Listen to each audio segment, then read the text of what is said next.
Oke. Saya tidak akan membahas teologi tubuh dalam konsep struktur filsafat teologi yang terlalu keras. Saya pikir teman-teman pernah baca tentang Santo Paulus, Yohanes Paulus kedua dengan teologi tubuhnya, salah satu yang sangat ditekankan oleh oleh dia sendiri dalam menghadapi persoalan zaman itu di tengah revolusi industri, revolusi eh, teknologi. Pada saat itu dia menekankan apa ya, teman-teman saudara-saudariku yang terkasih. Eh, Anggaplah malam ini sebuah refleksi kecil, rekoleksi kecil atau retret kecil untuk melihat diri kita sendiri. Jimmy, kalau engkau pasang cermin di depanmu, apa yang engkau lihat di sana? Engkau lihat Dewu, engkau lihat Michael, engkau lihat Ika, engkau lihat Lisa, atau engkau lihat siapa? Diri sendiri, Romo. Pernahkah engkau bertanya tentang dirimu sendiri? Oke, kita bertanya lagi. Ini pertanyaan lebih kepada para perempuan. Kita mau tanya para perempuan. Ika, engkau dengar tidak, Ika? Dengar Romo. Berapa menit sih, Ika, dalam satu hari engkau berada di depan cermin? Lama mau. Oke, kira-kira. Lili, engkau berapa menit? Ya, 5 menit, 10 menit lah mau. Oke, Bu Lucia berapa menit? 1/2 jam. Setengah jam. Oke. Siapa ya di sini? Bu Regina. Lisa berapa menit? Kalau saya sih eh, kalau keluar aja baru bercermin. Tapi selalu pikiran saya tanya tentang diri saya sendiri kemana aja saya pergi. Karena pikir Oke, saya kalau kalau melihat di kita cermin pasang ya cuma tubuh saya saja gitu. Kata. pernahkah kita bertanya ketika kita di depan cermin, kita bertanya, dari mana sih tubuh ini? Dari mana sih saya ini? Dan kemana saya akan pergi dengan tubuh ini?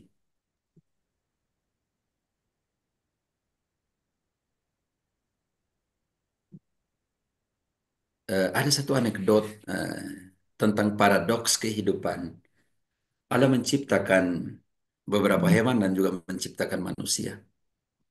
Ciptaan pertama adalah dia menciptakan apa yang ditunggangi Yesus untuk masuk ke Yerusalem? Wadai. Keledai.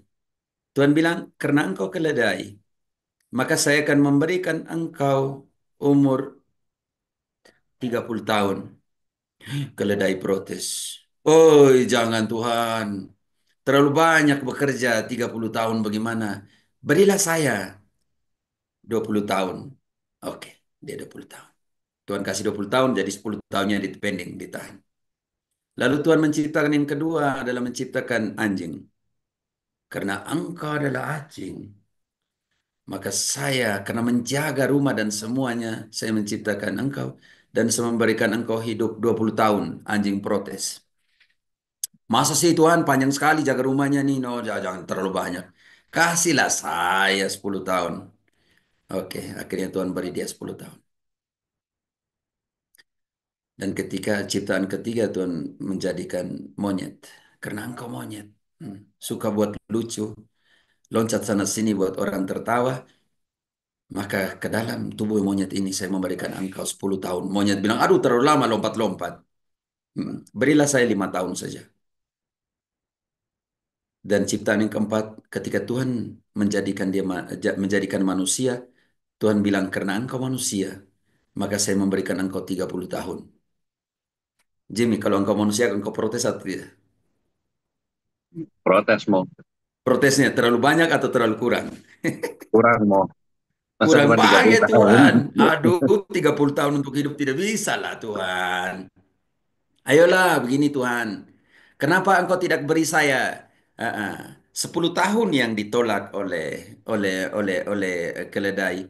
Kenapa engkau tidak memberikan saya 10 tahun yang ditolak oleh anjing? Dan engkau kenapa tidak memberikan saya 5 tahun yang ditolak oleh apa? oleh monyet. Tuhan bilang, oke lah kalau begitu saya penuhi. Maka apa yang dibuat oleh manusia?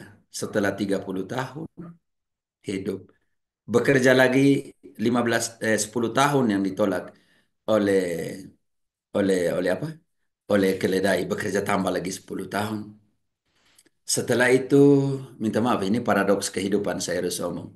Setelah itu menjaga menjaga satu sama lain di rumah, menemani selama 10 tahun, hidup sebagai saudara, seperti anjing menjaga rumah. Setelah itu hidup 5 tahun, lompat ke rumah anak-anaknya untuk menjaga cucu-cucu mereka. Ini adalah paradoks kehidupan. Pertanyaan saya, dari mana kita datang, di mana kita hidup, dan kemana kita pergi? Bagaimana kita menghabiskan waktu di atas bumi ini? Ini pertanyaan sebagai refleksi. Ketika kita taruh cermin di depan kita, bertanyalah sesekali dalam hidup. Saya ini dari mana? Saya ini di mana dan saya ini mau kemana? Karena ketika kita sudah tahu kemana kita pergi, kita tahu ambil jalan. Dan kalau kita tahu ambil jalan, kita pasti tahu kendaraan apa yang saya pakai dan dengan siapa saya berjalan. Dan Paus Fransiskus kata-katanya bagus banget ya. Orang muda tahu, maaf, orang muda sampai dan jalan lebih cepat. Tetapi orang tua tahu jalannya. Kesempatan kita yang mengatakan bahwa kita sudah di atas 40-an, yang lain belum nih. Berpikirlah sampai di mana kita akan tiba. Oke, selamat datang saudara dan saudariku. Itu tadi paradoks kehidupan ya. Bukan aplikasi untuk kalian yang loncat sana sini, yang tidak. Ini paradoks kehidupan untuk melihat bagaimana sih saya dalam hidup ini, dalam perjalanan ini. Oke, selamat datang. Saya tidak akan memberikan kuliah tentang teologi tubuh yang seperti konsep akademis dan semua. Tetapi saya hanya mau lihat bahwa tubuh dalam terang Biblis itu seperti apa ya.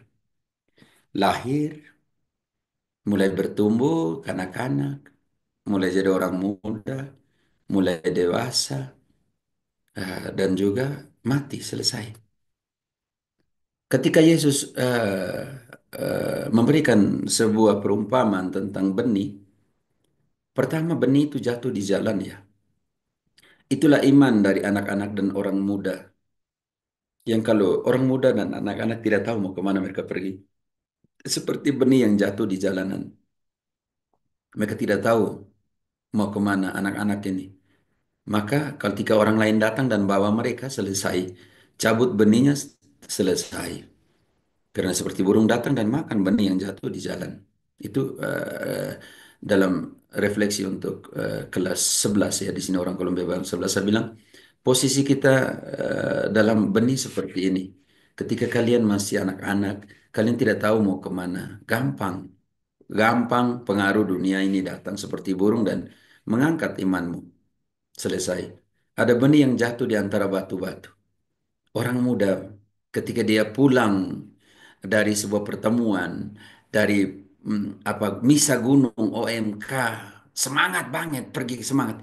Tetapi ketika dia berhadapan dengan situasi hidup, persoalan hidup, batu-batu dalam hidup, benih imannya mati. Ada benih yang jatuh di antara rumput-rumput, di antara akar-akar ya. Ketika kita sudah mulai bekerja, sudah mulai punya sesuatu.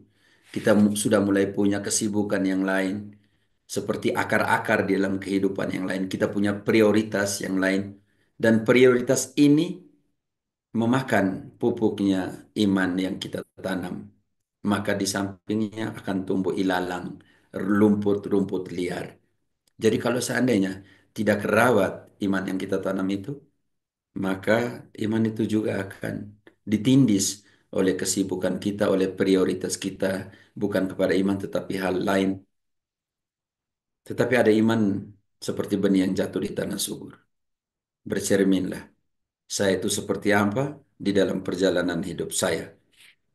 Karena itu kadang orang bilang, Lahir Katolik, mati Katolik, hidup sebagai Protestan kah? Pertanyaan saya. Karena orang kadang kita dengar itu, lahir sebagai Katolik, kan begitu. Mati pun Katolik, hidup sebagai Protestan atau ateis atau apa? Itu menjadi pertanyaan besar kita. Karena itu tiga pertanyaan esensi untuk masuk ke dalam konsep tentang tubuh. Saya tidak mau katakan teologi tubuh karena itu pembelajaran yang tentang tubuh, tapi saya mau katakan bahwa anggaplah sebagai sebuah refleksi bagaimana kita melihat diri kita sendiri. Yang paling nyata kita lihat itu adalah tubuh. Orang tidak melihat roh, orang tidak melihat pikiran, orang tidak melihat ide. Ketika engkau mulai berbicara, disitulah orang akan menanggap siapakah engkau. Ketika engkau mulai bergaul, ketika engkau mulai menegur orang, ketika engkau mulai menggandeng tangan orang, engkau mulai berjalan bersama orang, orang melihat itu.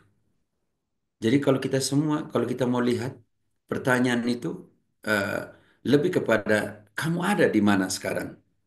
Sabda menjadi manusia dan tinggal di antara kita, Yohanes 1 ayat 14 contohnya. Ada bersama dengan ini dan melihat Roma 1:3 dari daging diambil dari keturunan Daud. Atau orang melihat lalu 1 Petrus 3 ayat 18 19 dalam keadaannya manusia, dalam keadaan manusia dia dibunuh. Tapi dibangkitkan dalam keadaan roh dia pergi untuk mewartakan Injil kepada orang-orang yang sudah mati. Maksudnya kalau kita melihat semua proses kehidupan kita, kita tidak bisa menghindari bahwa keadaan fisik kita menentukan banyak hal. Ini sebenarnya kita masuk proses dinamika tumbuh kembang sebagai orang Kristen kalau kita mau analisa kitab Kejadian sebagai penutup nanti. Sebelum masuk ke sana kita masuk ke sebuah realita yang kita hadapi ya saudara-saudariku.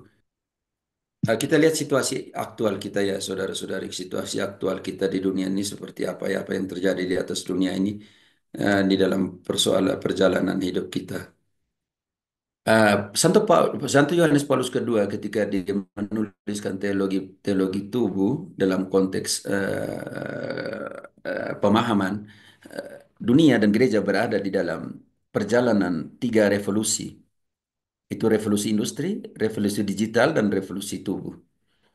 Saya tidak mau kembali kepada revolusi industri di dalam konsep Prancis dan semuanya.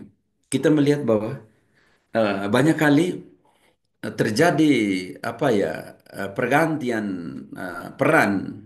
Dulu tenaga manusia digunakan lebih banyak dari tenaga mesin, dan sekarang tenaga mesin digunakan lebih banyak dari tenaga manusia. Dan kenapa Asia menjadi sasaran? Karena Asia masih dalam konsep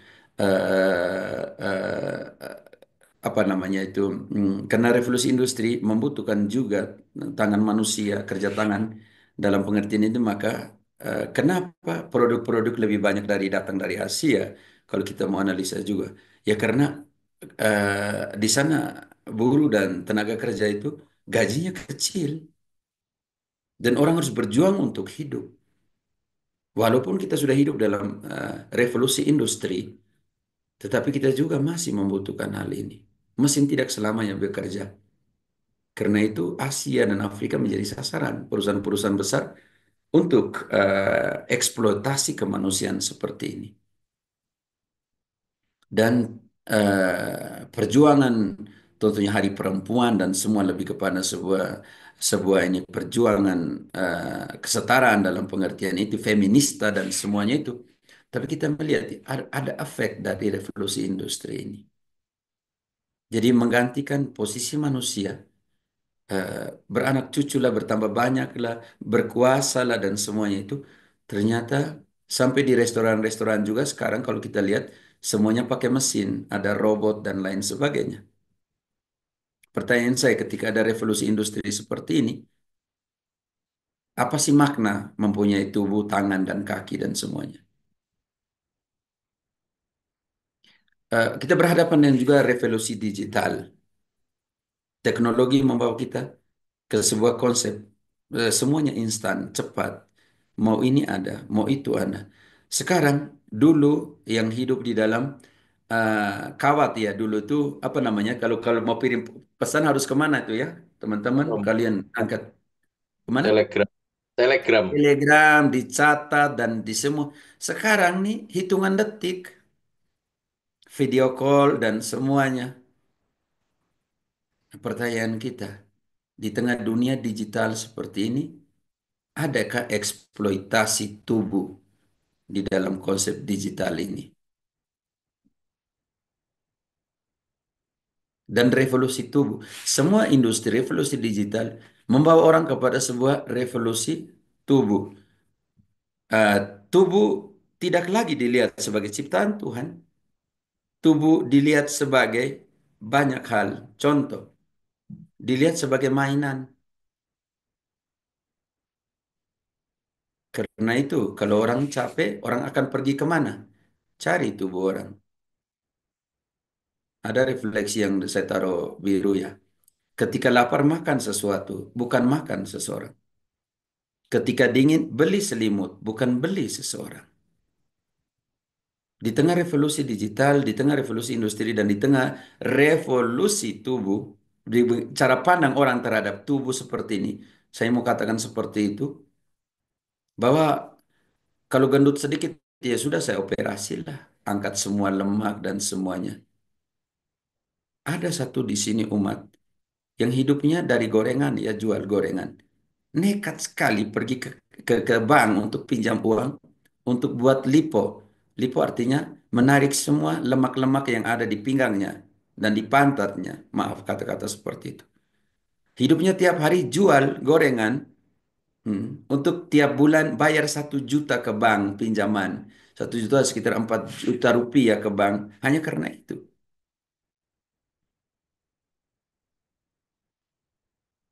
Ada yang dalam revolusi digital orang mau lihat dia cantik di kamera. Dia cantik di shooting dan di video dan semua. Kalau hidungnya kecil dinaikin. Hmm. Kalau telinganya besar dipotong. Maya, kalau payudaranya kecil dinaikin, yang besar dikecilin. Semua berhadapan dengan situasi cara pandang kita. Yang persoalan kedua adalah peralatan iklan. Adakah iklan teman-teman yang ada di sini, Lisa, adakah iklan yang menunjukkan seorang perempuan yang jelek? Tidak sih, tidak ada Adakah semua. iklan yang menunjukkan seorang laki-laki yang jelek? Tidak juga. Kenapa, Pak? Tidak juga, tidak ada. Sampai penjaga toko swalayan juga harus cantik kan? Iya, Sekarang banyak. Pergi aja ke toko-toko, ke mall. Berapa kali kita di mall temukan orang yang yang telinganya nggak ada, yang hidungnya nggak ada, yang cacat matanya. Berapa kali? Yang di mall jaga-jaga toko atau jaga mall yang jual sana di kursi roda. Nggak ada, Mo. Semua mendekati sempurna. Jadi tubuh digunakan sebagai peralatan iklan, mendatangkan keinginan. Contoh kecil nih, contoh kecil. Ika, engkau ada di sini. Ika, Ya ada mau. pergi ke supermarket. Berapa cowok yang kerja, orang Belanda yang kerja di supermarket, yang matanya satu, yang bibirnya begini, gitu. Berapa kali engkau lihat itu? Nggak ada mau. Karena tubuh digunakan sebagai iklan. Kenapa, Dew? Baik. Bolusia. Bolusia, berapa kali, maaf ya, secara kondisi manusia, masih sering lirik Ya, cowok-cowok kalau ke jalan di swalayan atau enggak di mall, contohnya begitu. Oh, ini ganteng ya dalam hati aja kan, Enggak, Bolusia. ya, Tak beritahu ke betul. suami kan, contoh kecil. Enggak pasti terlalu mau. kalau cowoknya enggak terlalu menyolok enggak melirik. Ya enggak lirik kan begitu, makanya harus dibuat mencolok kan, Bau. Iya, Perempuan diukir rambutnya demikian, kalau warna-warni ya, coba ada nggak pakai bendera Indonesia merah putih nggak mungkin kan itu. Contohnya seperti itu menarik perhatian. Tubuh dijadikan peralatan iklan, datangkan keinginan. Harus indah, harus sedap dipandang, juga menandakan status hidup. Banyak artis punya istri, dia mengorbankan operasi sana sini. Yang penting ketika dia diundang atau di pesta keluar di kamera, dia harus keluarnya seperti ini. Berapa kali saudara dan saudariku yang seperti ini kita hadapi. Berapa kali orang muda lagi duduk-duduk, cowok nih lagi duduk, tiba-tiba cewek lewat di samping. Dia, lu teriak bagaimana? Waktu masa mudamu, ketika ada cewek yang lewat. Sampai sekarang, Sip. Boh. Sampai Nggak sekarang muda ya. doang. Sampai sekarang ya, tetap. Oke, Jangan Pak dengan Iko bahasa masih juga sampai sekarang ya. Kesian dong istri samping. Romo Iya, lumayan, diakuin Ron. sama dia loh, bukan hanya waktu muda aja sampai sekarang. Sekarang udah tua berarti, diakuin sama dia. Dia hati-hati ya. Ya. Jadi seperti itu. Lisa, contoh, emangnya pergi ke mall hanya untuk lihat barang-barang itu atau barang dagangan, barang yang dijual? Atau teman-teman, maaf ya, saya harus sebut nama di sini. Kalian siapa-siapa di sini harus sebut ya. Eh, saya mau tanya satu-satu nih. Kalau Nah, saya orangnya nggak suka lihat-lihat sih, Patar. Saya tuh galak, Patar. Om ya Jadi kau, kalau Om Loro nggak bisa lihat-lihat lagi ya, mata nggak ada lagi ya. Masih bisa, Romo. Masih, Gasin. Bu Anissa di Malaysia bagaimana? Matanya masih berfungsi untuk melihat. Dan maaf ya, ibu-ibu sering ditipu oleh iklan nggak? Iya, mau. Bu Anissa sering kali ditipu oleh iklan kan? Wih benar seolah-olah, wih benar ya. Ditipu diskon paling banyak, Peter. Oh, Ah, betul, ditipu ditipu diskon. diskon banyak. Ah ya, ditipu kan enak kelihatannya kan? Jadi apalagi Baju ya. yang Baju mengatakan diskon kelihatan itu seorang bagus artis tapi kan? ternyata jelek. Ya, seorang artis yang membawa iklan. Wah, artis aja pakai. Artis aja seperti ini, kok saya enggak gitu kan? Jadi di dalam peralatan iklan ini dia menghilangkan fungsi.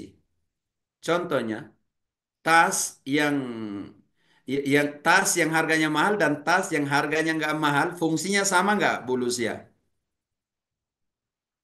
Ya, fungsi sama Fungsinya sama, di rasa, beda di di merek perasa atau sama. beda di iklan. Di Iklan mereknya, membuat Pak. orang Beda, beda Di rasa mereknya percaya juga. dirinya, Di nama, beda Romo.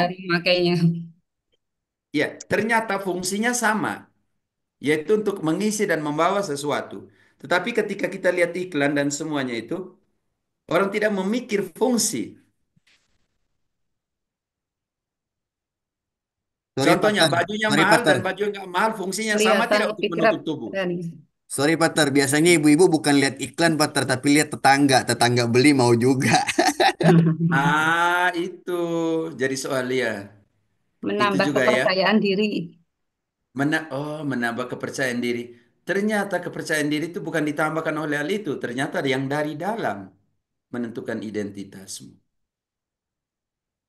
Dalam pengertian ini. Tubuh dijadikan barang dagangan. Ini yang saudara dan saudariku yang terkasih kadang. Kita dilihat dalam konteks seperti itu ya. Bahan percobaan klinik. Berapa kali tubuh dipotong dan dijadikan percobaan klinik. Karena COVID, karena hal lain lagi. Tubuh dalam konsep tirani zaman. Saya ngomong situasi hidup ya. Takut tua, hidup untuk tubuh. Berapa orang yang mengatakan takut tua di sini? Banyak kan? Aduh, udah mulai jerawat. Aduh, keriput udah mulai muncul. Begitu kan? Banyak artis harus buat berapa operasi. Mau susuk ke, mau apa ke. Karena ada ketakutan. Itulah tirani zaman membawa kita. Orang takut hidup menjadi lebih tua dari sekarang. Maka akan berubah. Oh, kamu yang pergilah konsultasi di gizi. Ahli gizi mengatakan supaya tubuhmu tetap awet, kamu jangan makan ini. Karena itu Lisa, ketika dia kolesterol tinggi, dia lebih memilih untuk berdoa daripada meninggalkan lemak. Contohnya begitu. Kemarin Lisa type, Romo doa untuk saya ya yang di live tuh Lisa. Doa saya karena saya ini kolesterol.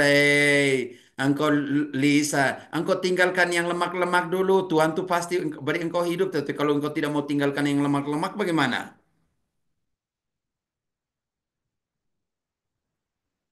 Berarti tirani, tirani zaman membawa kita kepada tiga ekstrim. Makanan, pakaian, dan kenikmatan. Pakaiannya Geng, harus apa? gengsi. Saya mau tanya ibu-ibu yang ada di sini. Kalian berapa kali beli pakaian dan pakaian simpan di lemari dan tidak pernah pakai dan ada di sana? Dari nilai fungsinya. Berapa tas, berapa sepatu yang kalian beli dan simpan di kampungnya lemari tidak pernah pakai? Bu Jani, Indawati, berapa Hmm, pakaian yang disimpan di sana yang kok ini belum pernah pakai ya? kalau saya jujur, baju satu lemari memang penuh, tapi yang saya beli sendiri hampir tidak ada. Dihadiahin. Yes, antara hadiah atau kayak warisanmu. Oh, jadi disimpan begitu. Ya, kalau saya berkesempatan pakai, ya saya pakai. Kalau tidak, ya bagaimana? Masa saya di rumah mau pakai baju pesta kan nggak lucu, Mo. Ya, ya, makanya seperti itu. Kadang kita simpan semuanya di situ tanpa nilai fungsi. Yang saya mau tekankan di situ. Karena itu banyak orang yang tingkat keterikatannya itu tinggi. Ada yang simpan sampai sekarang, ada ibu-ibu di Kolombia, dari pakaian baptisnya waktu dia masih kecil yang sekitar 70 tahun lebih masih disimpan gitu. Itu namanya Sebagai kenangan dan semuanya. lagian, Mo, kalau jujur aja Yuk. kalau ibu-ibu apalagi yang bapak juga nggak terbebas sih. Yang saya bilang gengsi. Kalau mereka tuh kelihatannya kalau nggak punya sesuatu gitu yang bagus atau yang mungkin merek terkenal lagi viral itu kayaknya gengsinya tuh turun gitu loh. Mo. Itu loh yang di kadang-kadang kita dimainkan oleh harga diri itu. Ya, yang kita namakan status hidup yang di atas tadi, yang nomor dua. Bagian dari peralatan iklan itu untuk mendatangkan keinginan lebih indah, nikmat dilihat dan status hidup. Seolah-olah barang-barang itu menaikkan status hidup.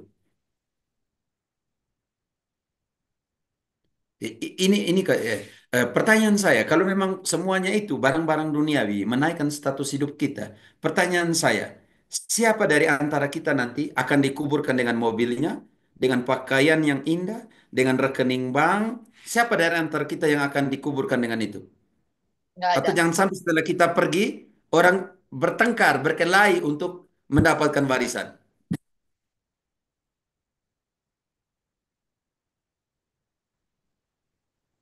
Kalau seandainya kita tirani zaman membuat kamu harus makan seperti ini, makan seperti ini.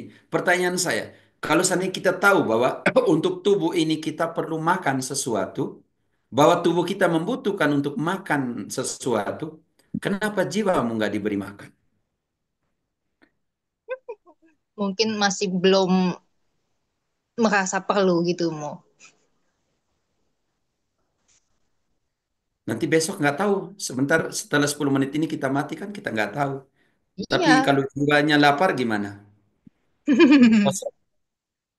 Karena itu Emangnya kita semuanya, ada emangnya kan, perlu ada sesi pelajaran seperti bersama Romo seperti ini supaya diingatkan kita itu lahir dan meninggal akan pergi dengan cara dan datang itu dengan cara yang sama tanpa membawa apa-apa gitu kan. ya Bu Jenny ya, Bu Jenny ya. Ya, ya ini Pak. Ini Bang. Bu Yeni, kalau kita tidak pergi bawa apa-apa, lalu kenapa apa yang harus kita buat supaya kita harus pergi bawa apa-apa? Oke, ada satu Dibekalin cerita. sisi spiritualnya dong. Oke, saya mau cerita nih. Saya semohon bapak-bapak yang ada di sini buka kameranya. Saya mau cerita tentang bapak-bapak dulu. Ibu-ibu dengar ya. Bapak-bapak tolong. Ya, bapak-bapak nih. Oke. Bapak-bapak, seorang raja mempunyai 4 istri. Adakah bapak-bapak yang di sini punya 4 istri? Nggak ada ya? Nggak mampu, Mo. Kau mampu ya, oke. Oke. Ada empat Kepikiran aja istri. udah serem, Mo. Om Rusli ya. Jadi ada satu raja, seorang raja mempunyai 4 istri. Istri keempat, dia dia suka mempunyai relasi sosial ya. Punya teman di WhatsApp, punya teman di Facebook, punya teman di TikTok, punya teman di dunia sosial, pesta di sana, pergi, kondangan ke sini, datang dan semuanya. Oke. Istri ketiga, dia suka menabung. Punya tabungan di mana? Di BRI, di BNI, di apa lagi? Ibu-ibu, Bu Lucia, di mana lagi? Di Swiss gitu mau Di tabungannya. Swiss, di Bank semua Indonesia, BCA, pokoknya semua. Istri kedua, istri kedua suka dandan. Suka dandan, kalau gemuk sedikit dioperasi, susuk dan lain sebagainya. Oke. Istri pertama kurus. Adakah istri kurus di sini seperti Lisa ya? Istrinya kurus banget. Tuh, Bu Jani kurus ya? Oke. Lalu sang raja dia diagnosis Ya sih, sakit kalau berat dan tidak akan tahu mati. Oh ya, Bu Jani. Bu Jani tunjukkan begini. Oke, nggak terlalu kurus lah kalau gitu. Oke, jadi diagnosis akan mati dalam beberapa hari ini. Lalu dengan sedih dia pergi ke istri pertama, istri keempat. Yang suka apa tadi, Om Jimmy? Ya, Bang. Istri keempat tadi suka apa? Om Michael? Apa? offline. Katanya. Oh, suka temannya di mana-mana. Lalu sang raja bertanya, apakah engkau mencintai saya? Lalu sang istri bilang, iya saya mencintai engkau, Raja, Baginda. Kalau engkau mencintai saya, engkau ingin mati dengan saya, apa jawab istri yang keempat? Nggak mau. Belum tentu. Bu Jenny, mau mati sama suamimu? Enggak. Enggak. Enggak mau. Nggak asa sih dikubur nggak ada TikTok, dikubur nggak ada WhatsApp, ditupuk nggak ada pesta, ngapain di sana? Sedih lah. Hati raja dia dekati istri yang ketiga yang suka Kalau menabung. Engkau Menabung. mencintai saya? tiganya kan Ya saya dia mencintai engkau. Bu agak Jenny kuat. sebagai istri yang ketiga yang punya tabungan di mana-mana, sang raja bertanya, kalau engkau mencintai saya, engkau mau mati dengan saya? Kemungkinan. Uangnya kemanain nanti? Ika, engkau mau mati dengan saya? Ria dan kawan-kawan, Bu Regina, Christine, Natali, ingat uang nih banyak nih, tabungan di mana-mana nih. Ngapain? Dikubur nggak ada m-banking, nggak Mungkin ada apa yang untuk mesin tarik, ngapain? Bagi Nggak ada warisan dan. dulu mau. Iya. Ngapain? Lalu dekati istri yang kedua yang suka make up ada. ya, dandan. Apakah engkau ingin mati dengan saya? Ini pertanyaan Bu Lucia nih. Pikir panjang ini. Nggak mau. Nggak Nggak mau mau, Romo, nggak soalnya mungkin nanti dia mau. kelihatan Ngapain? jelek. Belum waktunya. Iya, Dengan tubuh kelihatan yang saya jelek jaga nanti. seperti ini, gue mati. Ngapain? Maaf ya, kata gue. Lalu dengan sedih hati dia pergi istri yang ke pertama. Yang kurus sekali. Engkau mau mati dengan saya? Istrinya bilang, iya.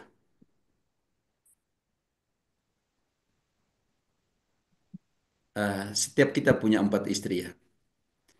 Kita punya tubuh yang harus dijaga. Kita punya relasi sosial yang harus dijaga. Kita punya pekerjaan bagian yang membuat kita hidup, memberi nafkah kepada keluarga yang harus dijaga.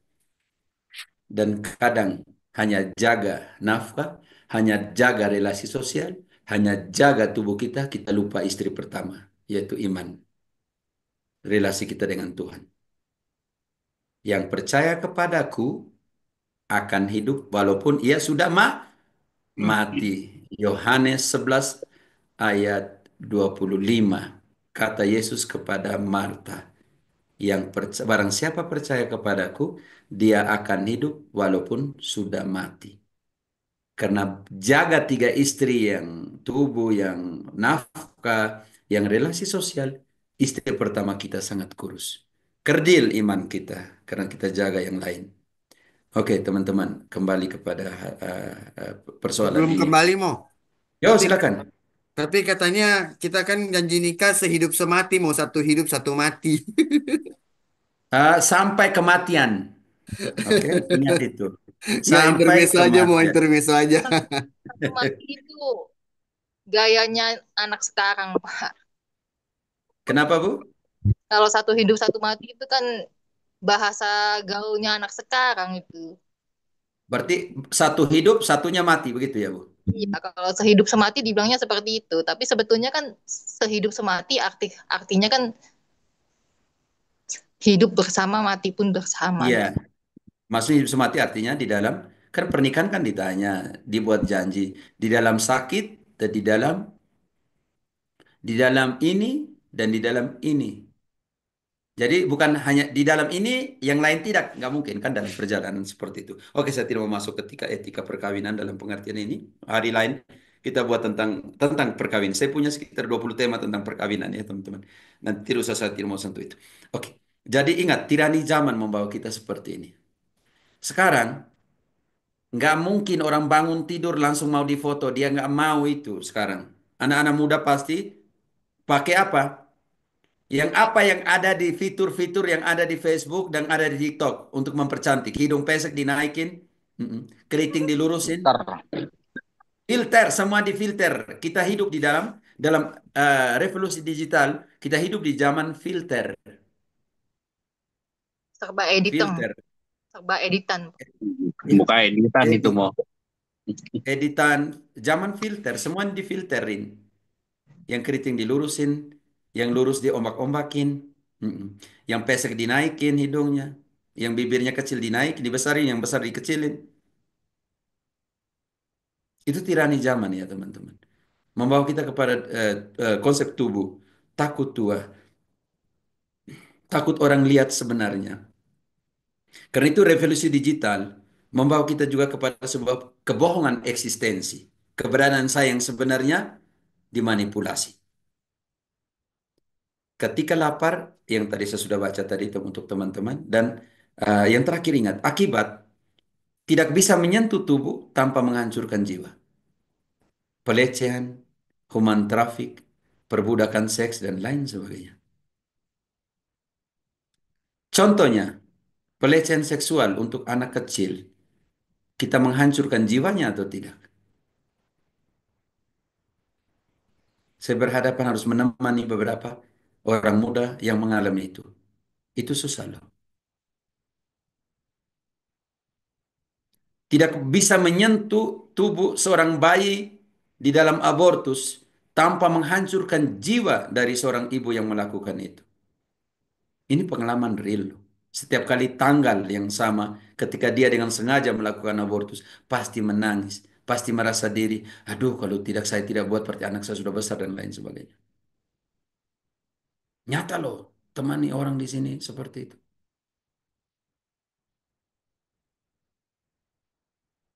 Tidak bisa menyentuh tubuh dalam pengertian eksploitasi tanpa menghancurkan jiwa seseorang, hati seseorang.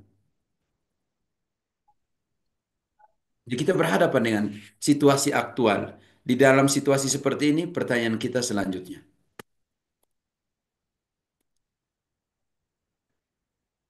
Apa arti hidup? Siapakah saya? Dari mana asalku? Di mana saya berada? Kemana saya akan pergi? Tanpa pertanyaan, siapakah saya ini? Kita lihat saya dalam penciptaan seperti apa? Dari mana asal saya? Dan di mana saya berada dan kemana saya pergi? Atau kita kita dalam paham dalam hedonisme, dengan dia punya konsep carpe diem, di dalam konsep Romawi, hidupilah harimu. Makanya bangsawan pada saat itu dengan konsep hidup carpe diem ini, ketika mereka makan, minum, mabuk dan kenyang, mereka ambil bulu ayam, main di lidah mereka untuk muntah semua apa yang mereka makan. Setelah itu harus nikmati kembali makan dan minum lagi seperti itu. Seolah-olah hidup hanya untuk hari ini. Dalam konteks seperti itu. Jadi ini pertanyaan kecil, tetapi membawa kita ke sebuah konsep, buset saya ini mau kemana ya? Tetapi untuk tahu dari kemana saya pergi, saya harus tahu dari mana saya datang. Dalam konsep apologetika, contoh. Kalau saya tahu saya datang dari gereja yang satu, pasti saya akan pergi ke yang satu. Kalau Protestantisme datang dari perpecahan, maka saya akan pergi ke perpecahan. Itu nyata.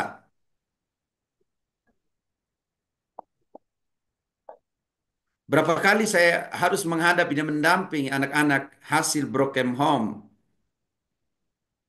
di dalam pendampingan psikospiritual.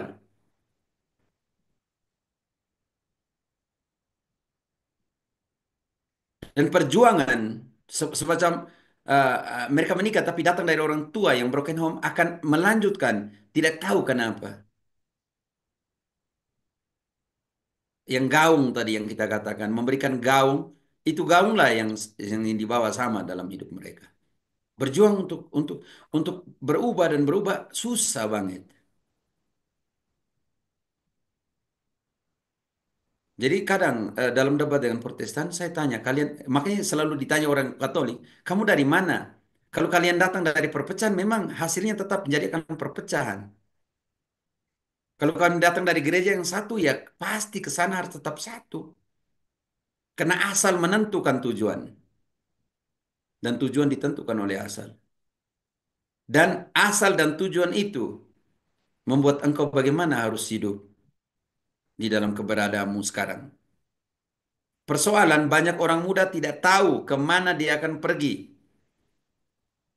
Orang muda hanya tahu dia dandan untuk pesta. Dia perhatikan tubuhnya untuk pesta. Dan banyak ibu-ibu setelah menikah tidak tahu dandan lagi untuk suaminya. Karena itu suami lebih lirik ke orang lain.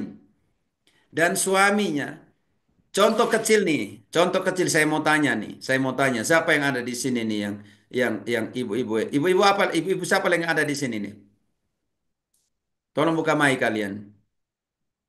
Berapa kali di rumah istri pikir dandan untuk suaminya? Tiap hari mau.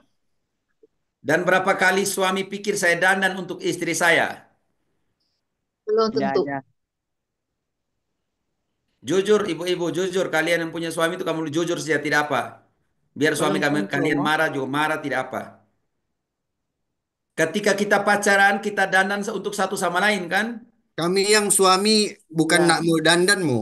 Seringkali disalahpahami mo. Jadi pertempuran jadinya. Jadi lebih bagus nggak dandan. Pertanyaan saya, ketika pacaran, waktu masih pacaran, Mike, engkau nggak dandan untuk calon calon pacarmu? Kebetulan saya nggak suka dandan sih mo. Jadi Ah, enggak sih dulu. nggak taruh minyak wangi di sini, Nggak nggak pernah. sisir Seumur seperti umur saya nggak ini. pernah pakai minyak wangi mo. Contoh ya, nggak pernah pakaian-pakaian seperti ini. Kalau pakaian ya. Kalau pakaian Ya, ya mo. maksudnya itu bagian dari itu karena dari tubuh tidak ada hubungan dengan makanan, ada hubungan dengan pakaian dan status hidup dan semuanya. Lalu sekarang kita dan supaya orang lihat kita baik bukan karena supaya istri saya jalan dengan saya punya rasa percaya diri. Sekarang bapak-bapak setelah jadi suami, contoh, minum mabuk, dulu jaga badannya, sekarang maju perut, pantat mundur karena terlalu banyak alkohol di perutnya. Ibu-ibu setelah ada anak, mikir anak, lupa danan untuk suami. Suami pulang kerja, istri aja pakaian dari kemarin tetap yang sama. Makanya kalau suami mulai lirik-lirik, mulai kirim WA, nah ini persoalan kita harus selesaikan sama-sama gitu. Karena tidak ada akibat tanpa penyebab.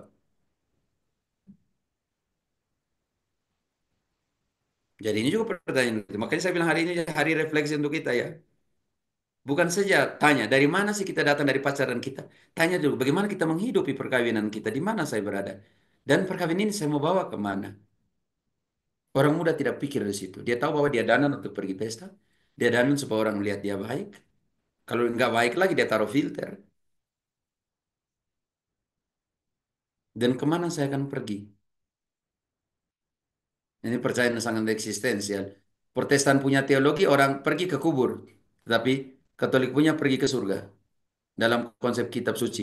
Karena dia mereka yang pergi ke kubur artinya menanti penghakiman umum menurut Wahyu. Tetapi yang Katolik bilang kita langsung dihakimi menurut 2 Korintus. Kita langsung pergi menghadap takhta pengadilan Allah. Dan setiap orang, makanya surga penuh dalam konteks Ibrani, konteks Katolik. Tapi Protestan punya surga masih kosong. Karena orang pergi tunggu di kubur. Tulang-tulang itu tunggu pergi di kubur. Dua konsep yang sangat berbeda. Konsep ini setelah 1517 tahun, konsep ini berubah. Tetapi hanya untuk Protestan. Tapi orang yang keluar dari keluarga gereja yang satu tetap berjalan dalam konteks yang sama. Kemana kita akan pergi? Pertanyaan semua seperti itu. Apakah setelah saya mengumpulkan semua harta di sini, tanpa mau mengumpulkan harta di sana, bagaimana? Hidup itu ibarat seperti rekening bank, hanya bisa menarik dari apa yang engkau simpan. Pertanyaan saya, apakah kita sudah simpan sesuatu untuk bisa tarik di surga? Wah, ini pertanyaan besar untuk kita juga. Amin sudah mau. Kalau hidup sebagai orang Katolik, dia harus tahu. Orang Kristen, dia harus tahu apa yang saya harus tabung supaya saya bisa tarik di surga. Siapakah saya? Kita ambil satu ayat karena banyak sekali pertanyaan eksistensial kita. Dewa atau siapa? Tolong. Asal mula kita. Tuhan menciptakan kita dari apa? Kejadian 2 dulu, Dew. Mana? Kejadian Kejadian 1 dulu ayat 27. Satu Kejadian cukup, 1 satu ayat cukup. Kejadian 1 ayat 27. Maka Allah menciptakan manusia itu menurut gambarnya. Menurut gambar Allah diciptakannya dia, laki-laki dan perempuan diciptakannya mereka. Tahan dulu, Lili. Belum. Diciptakan, belum isi. Selesai cukup. Diciptakan menurut gambar Allah. Baik. Perempuan dan laki-laki. Kepada kepada tubuh yang diciptakan ini diberikan apa dulu supaya bisa dinamakan makhluk hidup. Kejadian 2 ayat 6, Lili. Kejadian 2 ayat 6. Tetapi tetapi ada kabut naik ke atas dari bumi dan membasahi seluruh permukaan bumi itu. Ketika itulah Tuhan Allah membentuk manusia itu dari debu tanah dan menghembuskan nafas hidup ke dalam hidungnya. Demikianlah manusia itu menjadi makhluk yang hidup. Oke, yang pertama, asal mula dari mana? Diciptakan menurut apa? Gambaran. Gambaran Allah. Diciptakanlah laki-laki dan perempuan. Dan ciptaan ini, tubuh ini dihembuskan apa? Nafas. Nafas, dan mereka dinamakan makhluk Hidup. hidup. Hanya satu-satu ciptaan yang dihembuskan nafasnya, yaitu manusia. Ketika hari lain menciptakan burung, menciptakan binatang yang lain, tidak dipakai kata menghembuskan. Jadi pertanyaan saya, kalau dari konsep penciptaan ini, kita adalah Tuhan dari tubuh kita atau tidak? Siapa pemilik tubuh kita? Tuhan. Tuhan, Diri kita sendiri dong. bukan kita sendiri. Kalau begitu, merubah konsep tubuh kita artinya melakukan intervensi terhadap ciptaan Lain. manusia sebagai gambarnya siapa? Allah. Allah. Kalau kita potong tubuh kita untuk jual hati, jual pankreas, jual semua, kita menganggap diri kita adalah Tuhan.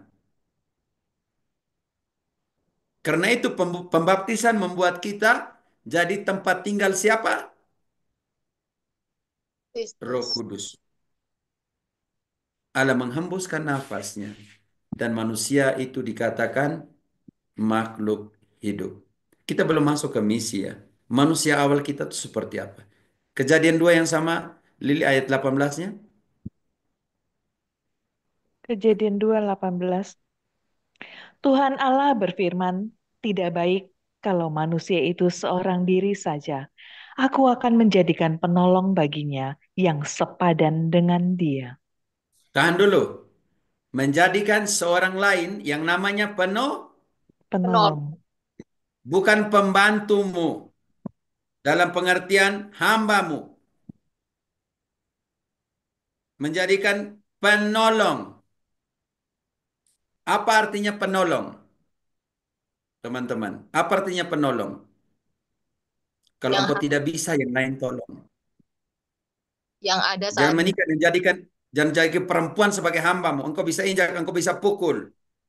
Pulang rumah mabuk dan engkau pukul. Emangnya kita menikah supaya engkau jadi tukang pukul dan saya menerima pukulanmu. Lili lanjut menjadi penolong. Lalu Tuhan Allah membentuk dari tanah segala binatang hutan dan segala burung di udara. Dibawakannya semuanya kepada manusia itu untuk melihat bagaimana ia menamainya, dan seperti nama yang diberikan manusia itu kepada tiap-tiap makhluk yang hidup.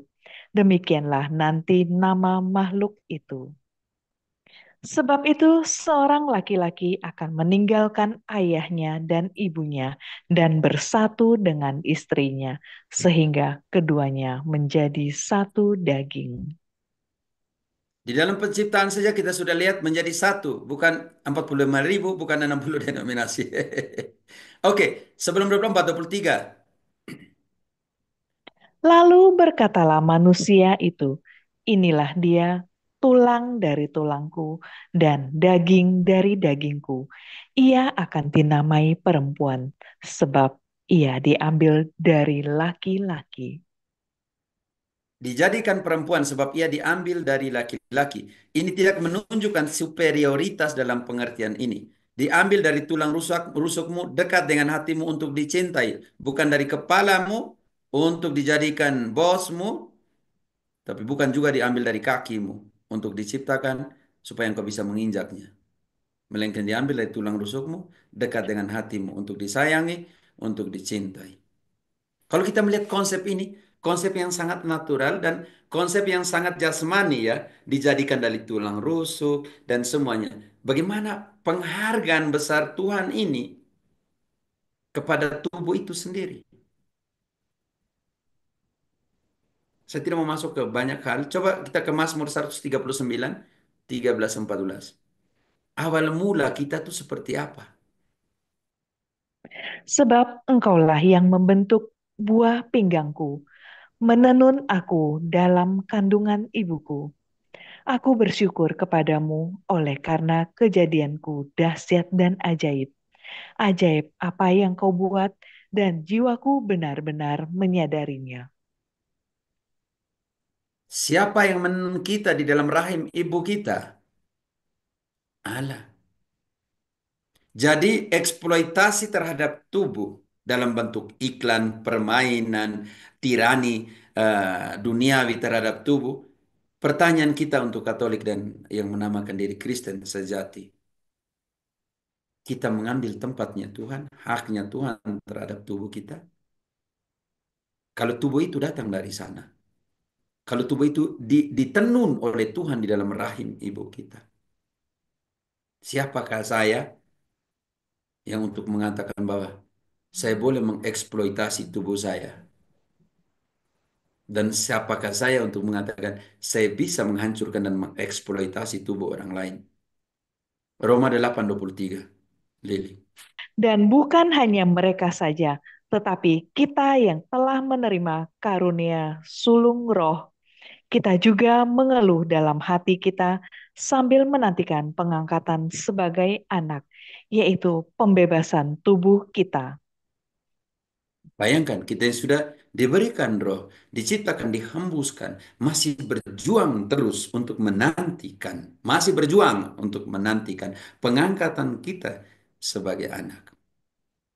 Yaitu sangat ditekankan tubuh juga. Dari mana kita berasal? Karena saya mengatakan bahwa kemana kita akan pergi akan ditentukan, dideterminasi dengan pemahaman dari mana kita akan pergi, dari mana kita datang. Asalnya kita dari mana menentukan kemana kita akan pergi. Saya tidak percaya orang tua setelah melahirkan anaknya, dia mengharapkan tubuh anaknya harus seperti ini, nanti dibuat harus seperti ini, nanti tubuh anaknya nanti digunakan untuk ini, digunakan untuk seks bebas, digunakan untuk eksploitasi, digunakan untuk tatuaje sana sini, digunakan. Saya tidak percaya orang tua melahirkan anaknya dengan cara seperti itu dan punya konsep seperti itu. Dan Tuhan juga punya asal dalam pengertian inkarnasinya yang kita namakan manusia historis. di mana kita berada. Di manakah kita berada? Peristiwa inkarnasi adalah sebuah momen penghargaan tinggi kepada Allah yang menciptakan manusia dan sekarang dia menjadi manusia dan tinggal di antara kita. Firman menjadi apa? Yohanes 1 ayat 1. Pada mulanya adalah firman. Firman itu bersama-sama dengan Allah dan firman itu adalah Allah. Dan firman itu adalah Allah. Menjadi sama dengan kita. Firman menjadi manusia ayat 14-nya. Dia tinggal di mana? Firman itu telah menjadi manusia dan diam di antara kita, dan kita telah melihat kemuliaannya, yaitu kemuliaan yang diberikan kepadanya sebagai anak tunggal Bapa, penuh kasih Firman, karunia dan sudah. kebenaran. Satu ayat cukup. Firman telah menjadi manusia dan tinggal di antara kita. Menjadi manusia ini seperti apa? Roma 1 ayat 3. Tentang anaknya yang menurut daging diperanakan dari keturunan Daud. Dan mengambil konsep manusianya ini, eksistensi keberadaannya, engkarnar masuk ke dalam daging menjadi manusia ini dari keturunan Daud. Dan dalam keadaannya sebagai manusia, dia mengorbankan seluruh hidupnya untuk kita. 1 Petrus 3 ayat 19. Nah, dari 18 lah. Sebab juga Kristus telah mati sekali untuk segala dosa kita. Ia yang benar untuk orang-orang yang tidak benar, supaya ia membawa kita kepada Allah. Ia yang telah dibunuh dalam keadaannya sebagai manusia, tetapi yang telah dibangkitkan menurut roh. Dia yang dibunuh dalam keadaannya sebagai manusia. Inkarnasi adalah momen di mana Allah yang menciptakan kita di dalam Kejadian 1:27. Marilah kita menjadikan manusia menurut gambar kita, mengambil kondisi kita sama seperti kita, kecuali dalam hal dosa. Manusia historisnya Kristus, sebuah penghormatan dan penghargaan, dan dia sendiri yang terbaik yang bisa dia beri, memberikan tubuhnya untuk kita. Tapi sebelum masuk ke dalam memberikan tubuhnya untuk kita, kita melihat apa yang dikatakan oleh Injil ya tentang keadaan manusianya. Matius 26:41. Berjaga-jagalah dan berdoalah, supaya kamu jangan jatuh ke dalam pencobaan. Roh memang penurut, tetapi daging lemah. Kelemahan dalam keadaan kondisi itu kita melihat kita punya tubuh, kita punya kelemahan. Walaupun kita dijadikan dari gambar Allah, tapi Yesus bilang roh itu kuat, tetapi tubuh daging itu lemah. Di dalam manusia historis kita apa yang kita buat dengan tubuh kita? Apa yang saya buat? Ya sendiri tubuh itu lemah, daging itu lemah. Apa yang saya harus buat? Matius 6:25. Matius 6:25. Karena itu aku berkata kepadamu, janganlah khawatir akan hidupmu, akan apa yang hendak kamu makan atau minum, dan janganlah khawatir pula akan tubuhmu, akan apa yang hendak kamu pakai. Bukankah hidup itu lebih penting daripada makanan dan tubuh itu lebih penting daripada pakaian? Bayangkan, saudara-saudariku yang terkasih, Yesus memberikan status penting kepada tubuh. Tubuh itu lebih penting daripada berpakaian. Yesus tahu bahwa kita punya kebutuhan untuk tubuh. Kebutuhan sangat manusiawi. Punya kecemasan yang tadi dikatakan. Punya kelemahan. Dan juga punya sesuatu untuk membesarkan. Dalam pengertian bukan menggendutkan tubuh. Dan membesarkan kepribadian kita dalam konsep ini. Tuhan tahu baik tentang apa yang kita butuhkan. Tapi kalau kita membawa kepada ekstrim di dalam manusia historis kita, tubuh historis kita, kecemasan kepada tubuh ini membuat kita punya hal eksploitasi tubuh dan juga penyembahan adorasi kepada tubuh. Maka kita lihat semua konsekuensi yang sedang terjadi di atas bumi ini. Sandingkan Lili, Lukas 12, 22-23.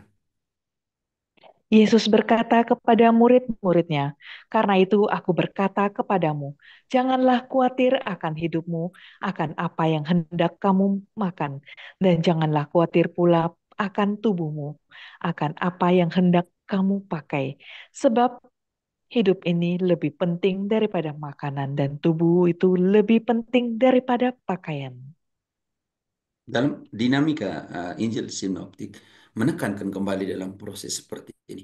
Lalu sekarang saudara dan saudari, kita hidup dalam dunia historis kita, tubuh historis kita punya kebutuhan akan pakaian, punya kebutuhan akan makanan, punya kebutuhan akan semua yang di dalam payung tubuh historis kita, manusia historis kita. Yakobus 3 ayat 2 dia omong seperti apa? Sebab kita semua bersalah dalam banyak hal. Barang siapa tidak bersalah dalam perkataannya, ia adalah orang sempurna yang dapat juga mengendalikan seluruh tubuhnya. Mengendalikan seluruh tubuhnya. Tetapi di dalam manusia historis ini, kita punya persoalan hidup. Itu Yakobus juga mengatakan itu.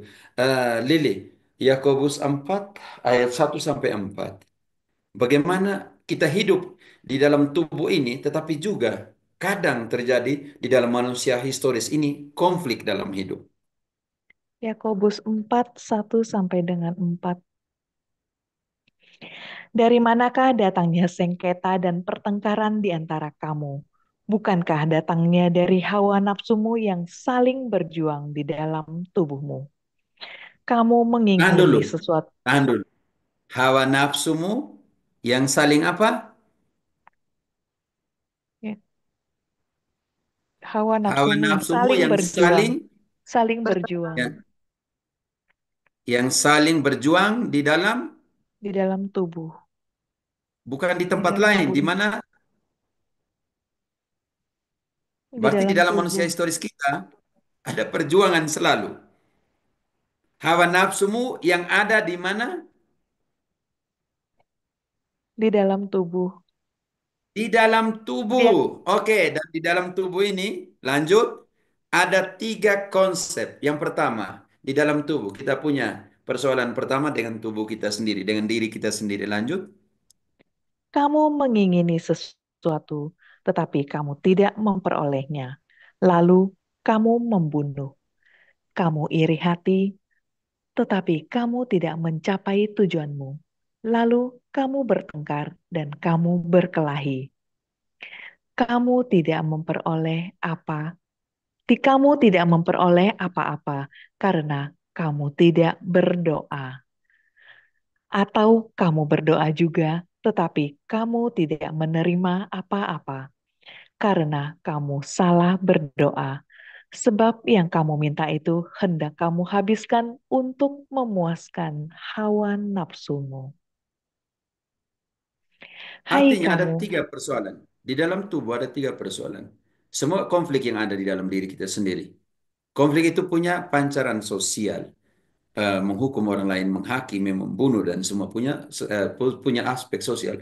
Dan yang ketiga, kita membawa kondisi manusiawi kita, manusia historis ini kepada sebuah persoalan eksistensial dengan Allah. Kamu berdoa, tetapi kamu salah berdoa karena yang kamu minta adalah untuk memuaskan hawa nafsu tubuhmu, kemanusiaanmu. Paulus, saya enak banget ya kalau kita Yakobus.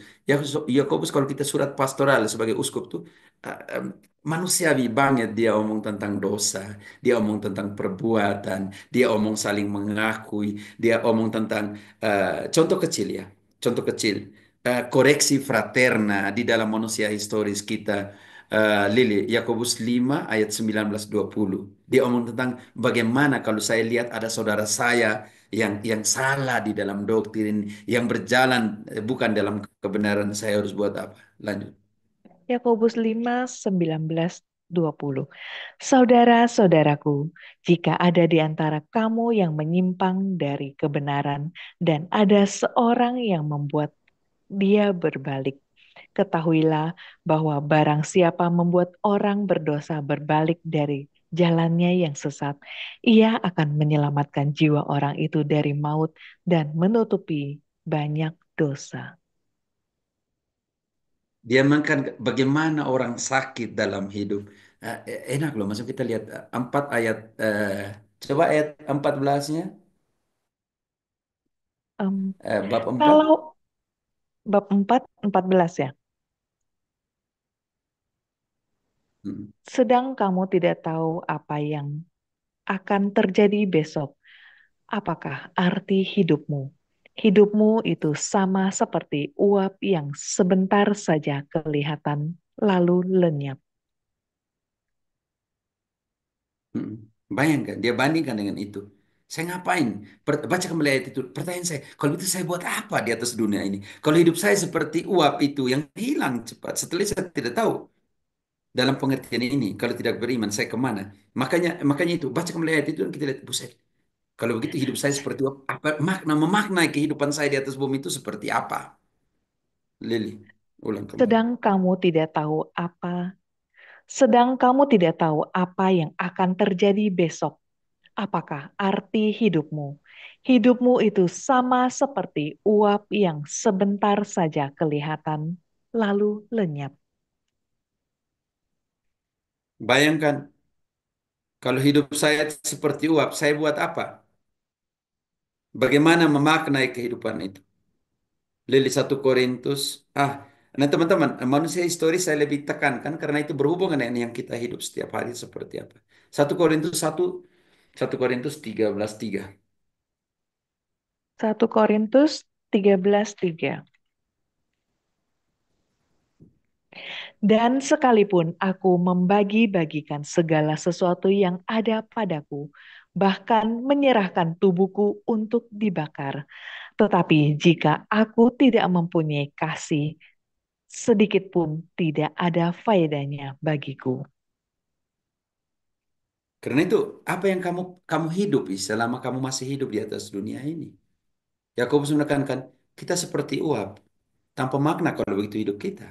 Apa yang kita isi di dalam perjalanan hidup kita? Mesin uap dulu menggerakkan semua hal, kapal menggerakkan kapal dan semua. Jadi bagaimana kita memaknai hidup kita selama manusia historis kita ini? Ini penting sekali saudara-saudariku. Tetapi kita harus tahu dari mana kita datang, dari Tuhan, dan bagaimana kita harus menghidupi. Karena itu menghidupi. Kejadian 1 ayat 28.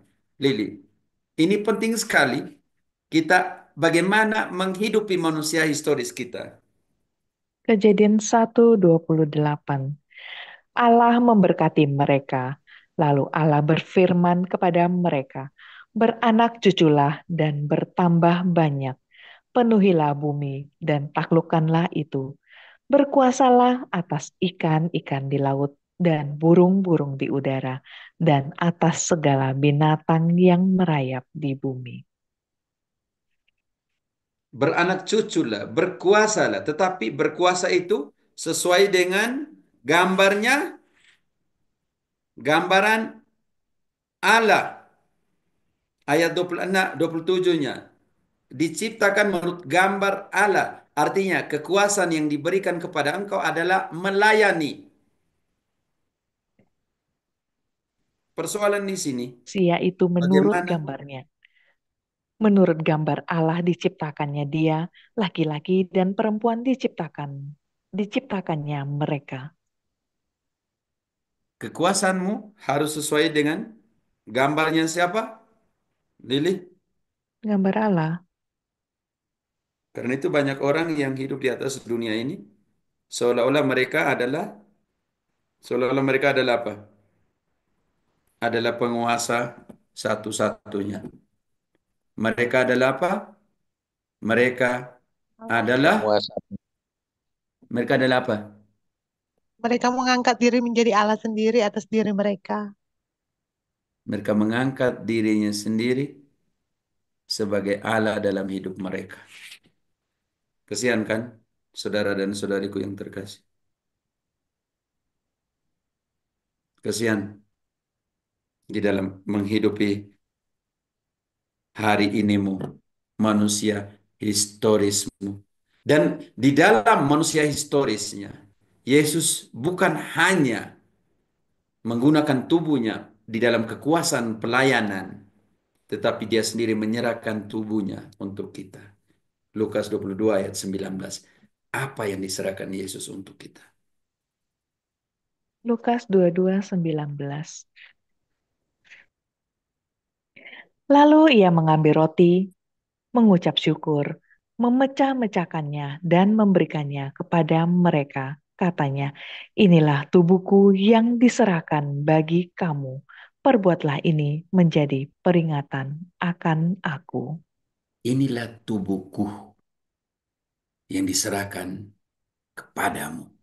Makanlah. Yohanes 6 ayat 52. Yohanes 6:52. Orang-orang Yahudi bertengkar antara sesama mereka dan berkata, Bagaimana ia ini dapat memberikan dagingnya kepada kita untuk dimakan? Bagaimana dia bisa memberikan dagingnya untuk kita, tubuhnya untuk kita? Soma, sart, harus dikunyah dalam pengerti dagingnya. Buset, bagaimana mungkin? Pertanyaan untuk Protestan semua yang sama. Bagaimana mungkin beri daging?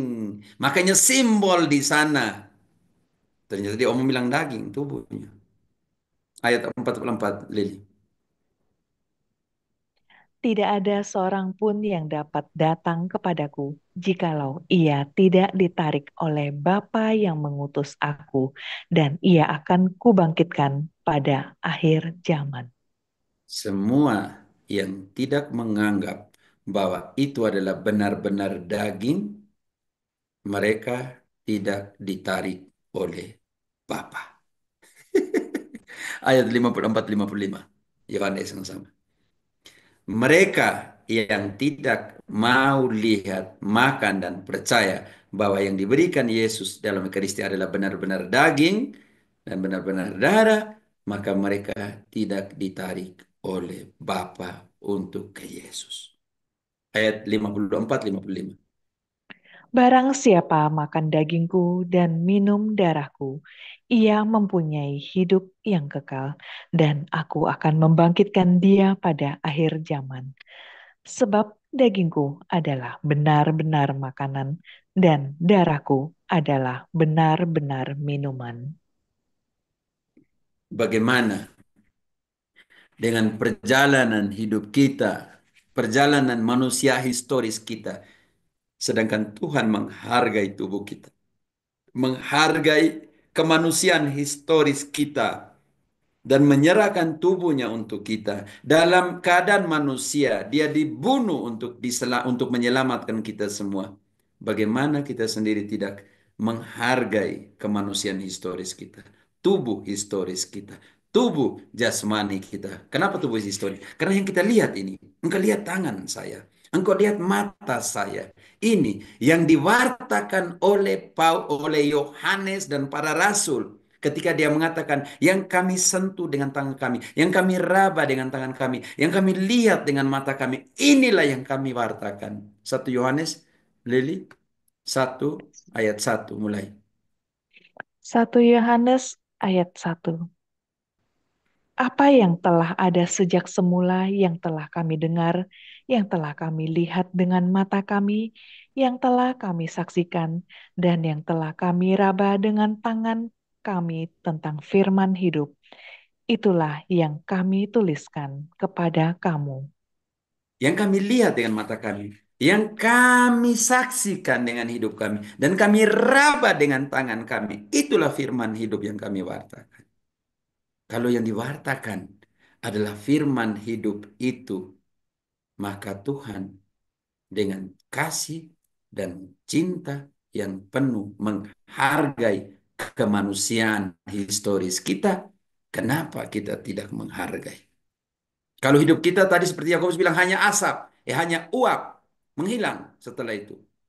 Bagaimana engkau sendiri menggunakan selama hidupmu kemanusiaan historismu, tubuhmu, untuk sesuatu yang apa? Ini yang pertanyaan eksistensial ini membawa kita kepada pertanyaan berikut. Untuk apa setelah semuanya ini? manusia eskatologis. Kita di mana di dalam kredo kita katakan kebangkitan orang mati, kebangkitan tubuh. Ketika Yesus bangkit, bangkit juga membangkitkan juga orang-orang kudus pada saat dia bangkit. Matius 27, 52, 53.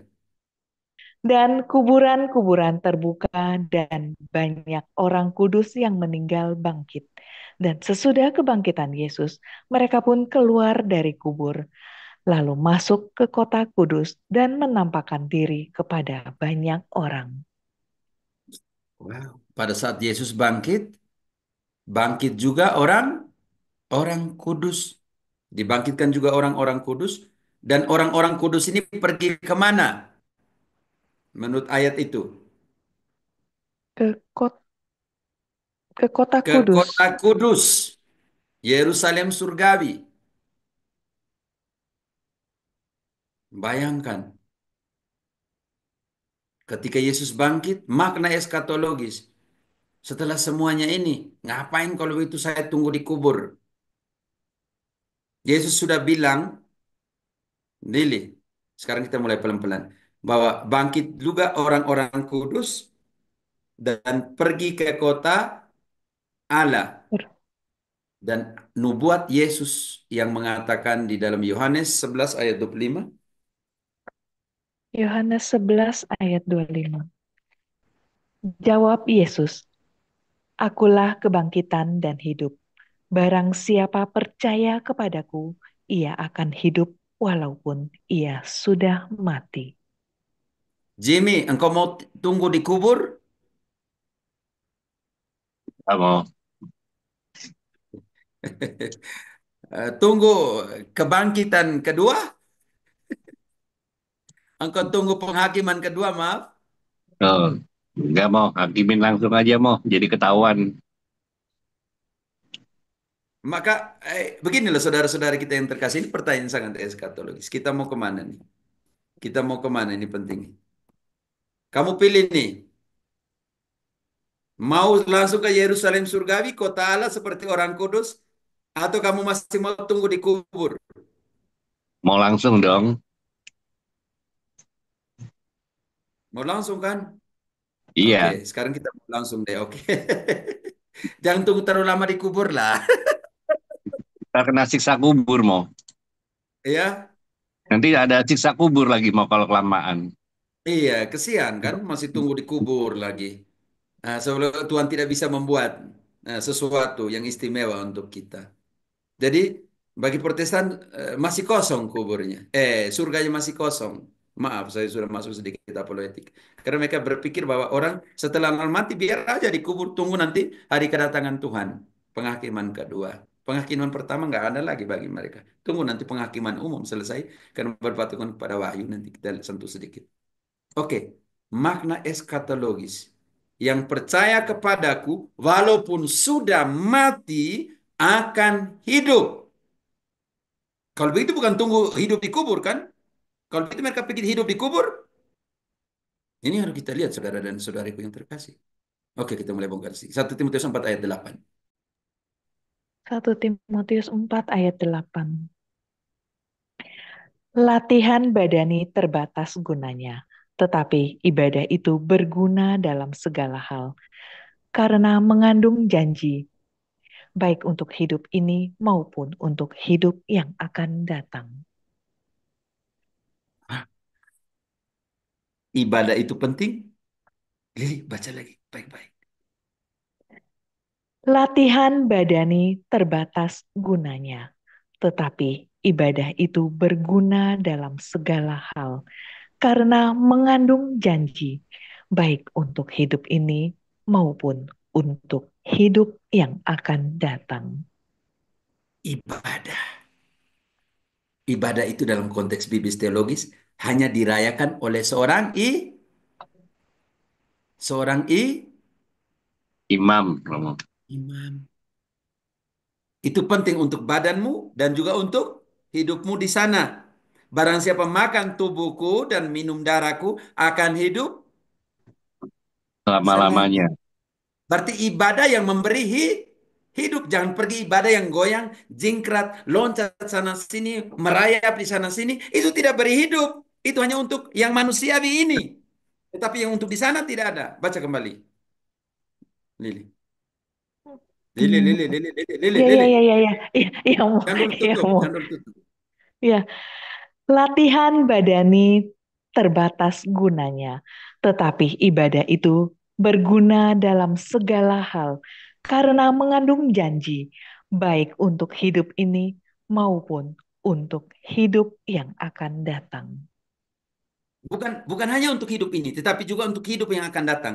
Latihan badani itu, latihan badan. Pantas mereka pergi sana jingkar-jingkar, seperti pergi himnasium, pergi gym kan, loncat-loncat, olahraga di sana kalau begitu. Sofi, kamu pergi olahraga jingkar-jingkar di sana, di dalam ibadahmu, teriak-teriak, merayap-merayap, lompat-lompat. Ibadah yang berguna untuk hidup insanimu dan juga untuk hidup jiwamu. Ibadah mana? Ibadah yang kalau kita lihat baik, ibadah dalam konteks biblis teologis hanya bisa dirayakan oleh orang imam. Dan ibadah itu adalah sebuah pengorbanan dan penyembahan. Dan ketika Yesus katakan, inilah tubuhku, makanlah, inilah darahku, darah perjanjian baru untuk keselamatan. Makanlah tubuhku, karena tubuh dagingku adalah benar-benar makanan. Barang siapa makan tubuhku akan hidup selamanya. Paulus merayakan Ekaristi. Selama 14 hari mereka tidak merayakan Ekaristi dalam Kisah 27 ayat 33-34. Makanlah dahulu sebab 14 hari kalian tidak makan. Karena makanan yang akan kita rayakan ini adalah makanan untuk keselamatan. Karena itu tak selai rambutmu akan hilang. Paulus mengambil roti, memecah-mecahkan dan mengucap syukur dan memberikan. Setelah itu mereka makan. Merayakan Ekaristi. Merayakan ibadah yang memberikan hidup. Bukan hanya sekarang, tetapi di sana. Bukan hanya insani untuk tubuhmu, makanan untuk tubuhmu, tetapi juga untuk makanan untuk jiwamu. Cari makanan bukan hanya untuk manusia historismu, tetapi untuk manusia eskatologismu. Hidup setelah hidupmu. Hidup setelah engkau berjuang di atas bumi ini, engkau akan hidup di sana. Makanan untuk jiwamu, jangan hanya untuk makanan untuk jasmanimu. Matius 10 ayat 28. Matius 10:28.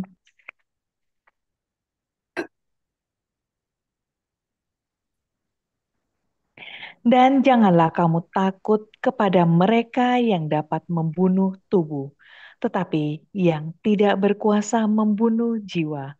Takutlah terutama kepada Dia yang berkuasa membinasakan baik jiwa maupun tubuh di dalam neraka. Takutlah kepada Dia yang bisa memberi hidup kepada tubuh dan juga mengambil kehidupan itu. Dan kalau dia janji tentang barang siapa makan tubuhku dan minum darahku akan hidup selamanya. Kenapa kalian tidak takut kepada Dia yang memberikan perintah ini? Kenapa kalian tidak mau menerima perintahnya? Ketika dia katakan kepada para rasul, terimalah Roh Kudus. Barang siapa kamu ampuni dosanya, dosanya akan diampuni. Supaya kalian menjadi manusia baru di dalam 2 Korintus 5 ayat 17. Menjadi manusia baru, tetapi 18 adalah kami adalah utusan-utusan pendamaian. 2 Kenapa kalian tidak Korintus takut untuk manusia? Oh ya, Lili, baca. Maaf ya. 2 Korintus berapa, Mo? 5 ayat 17. 2 Korintus 5:17. Jadi siapa yang ada di dalam Kristus, ia adalah ciptaan baru. Yang lama sudah berlalu, sesungguhnya yang baru sudah datang. Supaya kalian jadi makhluk baru. Di dalam hanya 2 kali di dalam kitab suci. Di dalam Kejadian 2 ayat 6, Allah menghembuskan rohnya kepada manusia supaya manusia menjadi makhluk hidup. Dan kali kedua, Yesus menghembuskan roh kudus di dalam Yohanes 20:22. Terimalah roh kudus, barang siapa kamu ampuni dosanya, dosa diampuni. Maka di dalam Kristus ini, yang menghembuskan roh ini, kalian menjadi ciptaan baru, manusia baru. dan manusia baru ini ayat 18-nya. Apa yang harus dibuat, Lili? Jadi siapa yang ada di dalam Kristus, ia adalah ciptaan baru. Yang lama sudah berlalu, sesungguhnya yang baru sudah datang.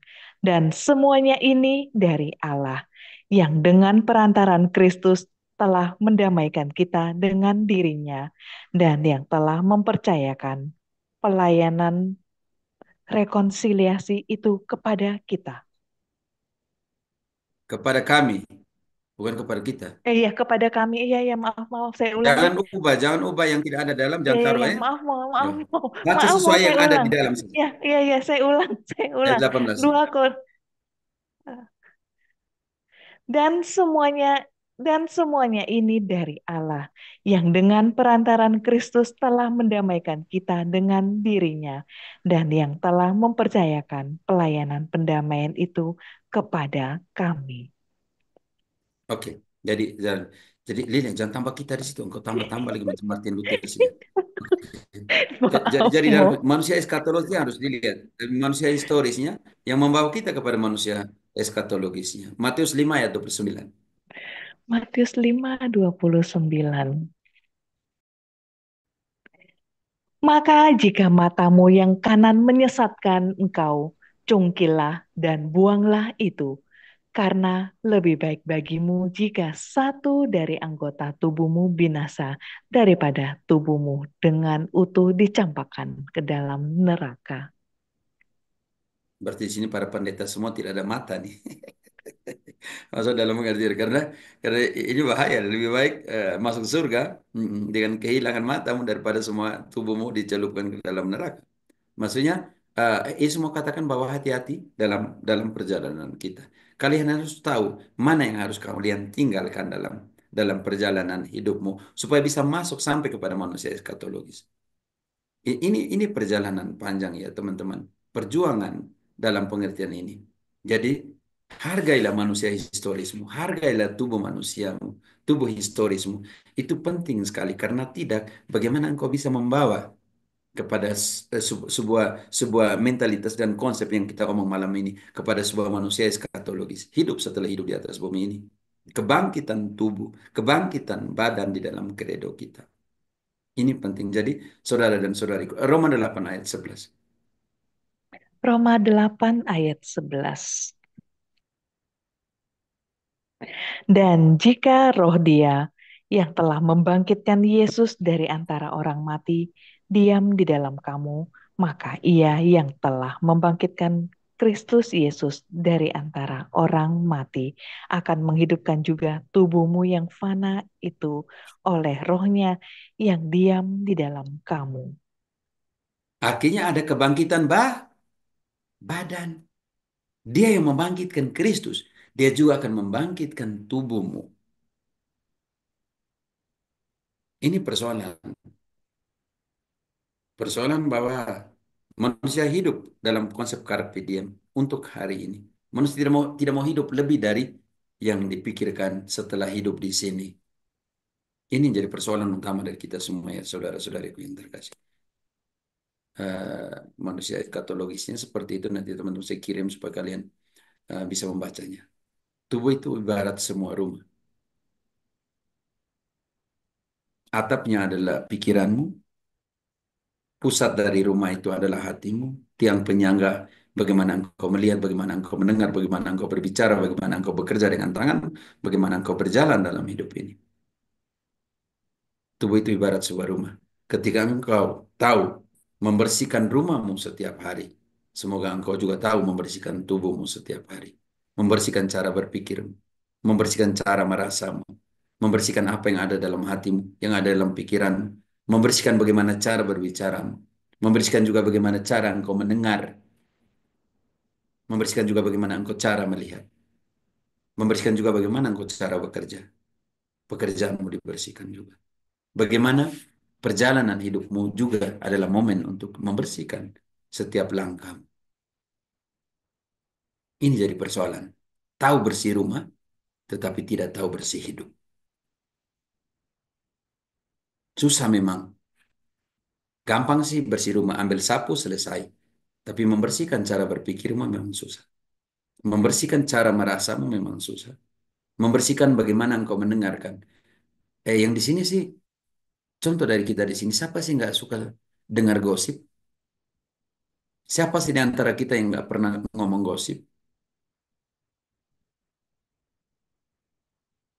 Siapa sih dari antara kita nggak pernah rasa cemburu di dalam hatinya? Siapa sih di antara kita yang dengan tangan kita dalam pengertian kekuasaan yang nggak pernah mau setir orang lain?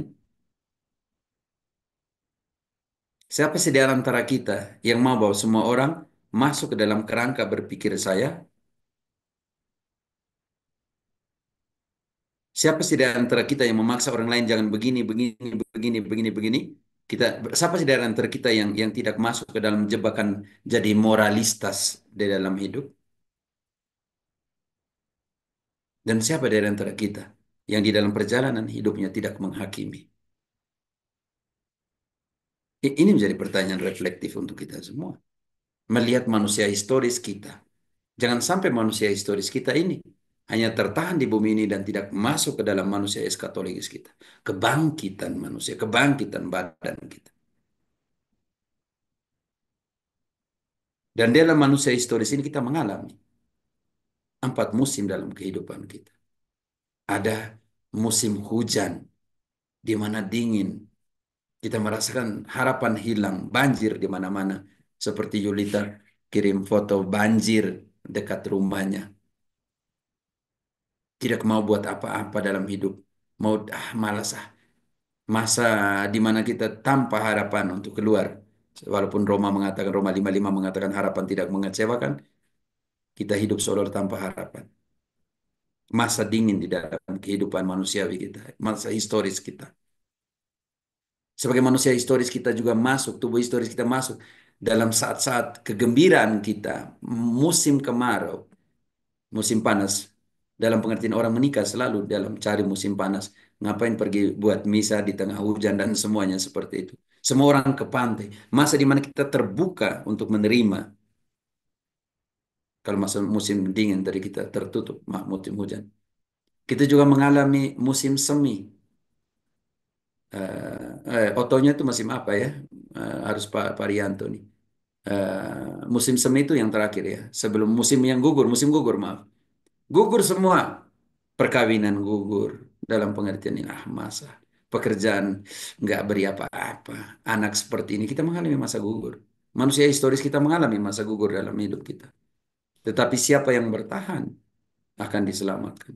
Siapa yang bertahan akan masuk dalam masa semi, di mana kehidupan bermekar kembali, bertumbuh lagi di dalam perjalanan hidup kita. Karena itu, saya hanya mengibaratkan hal itu. Ada masa susah di dalam hidup kita. Ada masa musim kemarau di dalam tubuh kemanusiaan kita. Ada masa di mana kegembiraan menyelimuti kita, sukacita kita, pesta pora dalam pengertian ini. Tapi juga ada masa di mana kita mengalami seolah-olah hidup sudah seperti daun-daun yang berguguran di masa musim gugur ya, tanpa harapan dan semuanya. Tetapi yang bertahan akan sampai kepada musim semi, musim di mana semua kehidupan bertumbuh lagi. Inilah dimensi perjalanan hidup kita dalam ibarat 4 musim, ibarat dalam perjalanan hidup kita sebagai seolah tubuh historis kita bawa kepada sebuah konsep tentang rumah. Rumah kita bersihkan tetapi kadang manusia historis kita lupa membersihkannya. Kita lupa membersihkan hidup kita, cara berpikir kita, hati kita, cara kerja kita, cara mendengarkan kita, cara berbicara, cara melihat, cara perjalanan, cara berjalan di dalam hidup ini. Karena itu, saudara-saudariku, ada sekitar 4 dimensi penting di dalam kehidupan kita kalau kita mau lihat dari kitab Kejadian. Yang pertama, Tuhan menciptakan kita dari debu tanah. Allah menciptakan tubuh kita. Dimensi pertama di dalam penciptaan. Lili bantu dulu. Kejadian 2 ayat 6. Saya mau formulasikan kembali betapa pentingnya dimensi ini. Dimensi korporal atau dimensi jasmani. Dimensi tubuh kita ini penting sekali. Sebagai di dalam penciptaan manusia, dia menciptakan tubuh itu pertama. Karena itu di dalam penyelamatan kita, dimensi inkarnasi, dimensi kemanusiaan ini kembali diambil oleh Yesus. Sabda menjadi manusia dan tinggal di antara kita. Sabda menjadi daging dan tinggal di antara kita. Karena ciptaan manusia adalah pertama yang diciptakan Allah adalah tubuhnya. Kejadian 2 ayat 6. Tetapi ada kabut naik ke atas dari bumi dan membasahi seluruh permukaan bumi itu. Lanjut. Karena itulah Tuhan Allah membentuk manusia itu dari debu tanah dan menghembuskan nafas hidup ke dalam hidungnya. Demikianlah manusia itu menjadi makhluk yang hidup. Ada pertama, dimensi jasmani. Yang kedua, setelah menjadikan tubuh, dia menghembuskan nafas. Yang kita namakan dimensi spiritual. Bagaimana engkau yang pertama menjaga relasimu dengan ciptaan pertama yaitu tubuhmu. Seperti Allah di dalam misteri inkarnasi mengambil tubuh manusia. Bagaimana kita menghargai tubuh historis kita sebagai ciptaan yang ketika Tuhan buat manusia, dia buat tubuh manusia menurut gambar kita dari tanah dan debu dia jadikan tubuh ini, tetapi tubuh ini belum hidup ketika Allah belum menghembuskan bagian spiritual, spirit, roh, menghembuskan roh, memberi hidup. Bagaimana relasi spiritualmu dengan Tuhan? Bagaimana engkau menjaga relasi spiritualmu dengan Tuhan supaya tubuhmu tetap ada roh yang memberi hidup dan hidup di dalam kepenuhan. Dan Tuhan menjadikan aspek sosial ketika dia menjadikan Hawa perempuan dari tulang rusuk. Bagaimana relasi sosialmu dengan yang lain? Ini penting sekali saudara dan saudariku yang terkasih. Dan ini penting karena kadang menjadi bagian traumatis di dalam hidup kita adalah relasi sosial kita dengan yang lain. Contoh, pergolatan, pertengkaran, perdebatan, dan semuanya.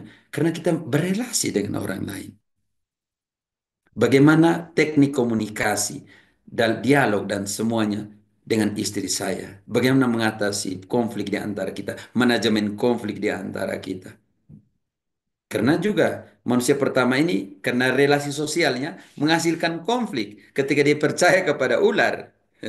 Dan dia memberikan konsekuensi dari relasi sosialnya, percaya kepada ular, yang katakan dengan siapa engkau bergaul, maka saya akan mengatakan kepada maka saya akan mengatakan kepadamu siapakah engkau. Dia bergaul dengan ular, maka dia menjadikan juga pengaruh besar negatif kepada Adam. Kadang kita pikir relasi sosial tidak mempengaruhi kita. Sangat mempengaruhi. Itu dimensi ketiga, dimensi sosial di dalam penciptaan manusia. Dan dia katakan beranak cuculah, berkuasalah. Yang kita namakan itu dimensi material. Bekerjalah, berjuanglah bersama dengan misi Tuhan. Hargailah manusia historismu. Supaya dimensi historismu, tubuh historismu bisa dibawa kepada dimensi eskatologis. Kemana saya pergi? Kemana nih? Menurut Ibrani 12, 22, 23, ke Yerusalem surgawi, kota Allah yang kudus, himpunan begitu banyak orang, ribuan malaikat, jiwa-jiwa orang benar yang sudah disempurnakan, atau saya pergi tinggal di kubur. Tidak ada berguna di sana. Karena bagi saya, eh, ada dua pendekatan, eksegesis dan eksegesis. Eksegesis itu lebih kepada konsep Protestantisme. Mereka pergi dengan pemukul. Pukul semua kitab suci sesuai dengan kondisi doktrin mereka. Sedangkan eksegesis adalah masuk ke dalam kondisi historis, kondisi situasi. Sedangkan eksegesis menarik dari kondisi, dari situasi di dalam kitab suci itu. Jadi saya pikir Jangan datang kepada kitab suci dengan pemukul untuk rusak-rusakan semua kitab suci. Kemana kita akan pergi? Mau di mana nih? Hmm. Mau masuk Yerusalem surgawi, kota Allah yang kudus, atau mau pergi tinggal di kubur? Berpikirlah bagaimana berjalan di dalam perjalanan waktumu, bagaimana harus tahu dari mana kita datang, kita punya misi apa dengan tubuh manusiawi kita, dengan manusia historis kita, dan kita mau bawa kemana dengan iman kita. Yesus bilang yang percaya kepadaku akan hidup walaupun dia sudah mati. Dia bilang yang percaya kepadaku walaupun sudah mati akan hidup, sudah artinya sudah past tense, sudah mati akan hidup. Sedangkan yang lain bilang engkau pergi tunggu di kubur. Tetapi saya menekankan manusia historis. Kadang kita lupa menghargai keberadaan kita, eksistensi kita di sini, kita lupa itu. Kita lupa. Karena ada satu pepatah Spanyol bagus ya. Makanlah supaya makananmu menjadi obatmu, jangan obatmu menjadi makananmu setiap hari. Makanya contoh Lisa tadi, dia bilang, hai Tuhan saya kolesterol, saya doa supaya hapuskan kolesterol. Berjuang. Hmm. Berjuang, iman dan perbuatan. Tuhan akan menyembuhkan, tetapi perbuatanmu tidak mau menjauhi lemak dan sebagainya, memang kolesterol akan datang terus.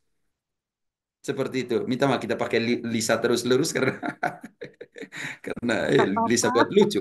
Jadi Lisa buat lucu. Doakan saya punya kolesterol. Iman dan perbuatan Lisa hanya iman yang dilakukan, dikerjakan oleh kasih.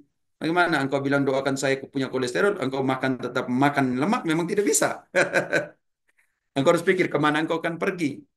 Ini juga penting di dalam hidup kita. Bagaimana kita menghargai manusia historis kita. Oke, saya serahkan kembali ke teman-teman. Terima kasih untuk bertahan ya. Tema sangat penting untuk kita bertahan. Saya coba memformulasi, bukan menyederhanakan, tetapi coba membagi konsep Santo Yohanes Paulus kedua tentang teologi tubuhnya, tetapi lebih kepada terminologi pastoral, aplikasi dalam hidup kita itu seperti apa. Makanya saya bilang malam ini sebagai semacam sebuah retreat, sebuah rekoleksi untuk kita tentang bagaimana melihat hidup. Oke, terima kasih.